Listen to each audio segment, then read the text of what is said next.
మన దగ్గర ఇప్పుడు సావిత్రి గారని ఒక 83 ఇయర్స్ ఫీమేల్ ఉన్నారు. ఒండ్రు మోకాళ్ళు అరగడం వల్ల ఇంట్లో పనులు చేసుకోవాలన్నా చాలా ప్రాబ్లమ్ అయితుంది. ప్లస్ దానికి తోడు ఆమెకి షుగర్, డయాబెటిస్ కూడా ఉంది. ఆమెకి తన ఫ్రెండ్ భాగ్యలక్ష్మి గారు ఇంతకుముందు మా దగ్గర ట్రీట్మెంట్ తీసుకున్నారు. ట్రీట్మెంట్ తీసుకున్నాక చాలా బాగా రిలీఫ్ వచ్చింది. సో, భాగ్యలక్ష్మి గారి సజెషన్ తోటి సావిత్రి గారు ఇప్పుడు మన దగ్గరకొచ్చారు. సావిత్రి గారికి కూడా నేను ఫస్ట్ స్కాన్ చేశాను. మోకాళ్ళు బాగా అరిగినాయి. ఈచ్ నీ జాయింట్‌కి 4 సిట్టింగ్స్. అంటే 2 మోకాళ్ళు కూడా కావాలంటే ఒకటేసారి కూడా స్టార్ట్ చేసుకోవచ్చని చెప్పాను. ఫస్ట్ సిట్టింగ్ ఏమో జెనిక్లియానో రేడియో ఫ్రీక్వెన్సీ అబ్లేషన్ అంటే మేము లేజర్ ట్రీట్మెంట్ అంటాము.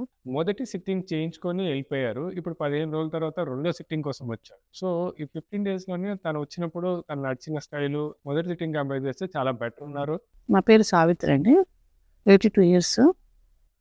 నేపియర్స్‌లోనే మా ఫ్రెండ్ వాళ్ళ అమ్మకి తగ్గిందనేసి నేను ఇక్కడొచ్చిన అసలు. సెకండ్ సిట్టింగ్ అయిపోయింది. రిలీఫ్ చాలా ఉందండి. మంచిగా నడుస్తున్నా కూడా నేను. డాక్టర్ చేపట్టించిన సుధాకర్ గారు చాలా బాగుందండి నాకు. మూవ్‌మెంట్స్ బాగొస్తున్నాయి కాబట్టి. యాక్చువల్లీ 82 ఇయర్స్ ప్లస్ డయాబెటిస్ నేను ఇంప్రూవ్‌మెంట్ చాలా స్లోగా వస్తుందనుకున్నాను. కానీ నేను ఎక్స్‌పెక్ట్ చేసిన దానికంటే చాలా ఫాస్ట్‌గా ఇంప్రూవ్‌మెంట్ వచ్చింది. చాలా బెటర్‌గా వచ్చింది. And patient range of movements కూడా చాలా బాగా ఇంక్రీజ్ అయింది. అండ్ పేషెంట్ కూడా చాలా హ్యాపీగా ఉన్నారు.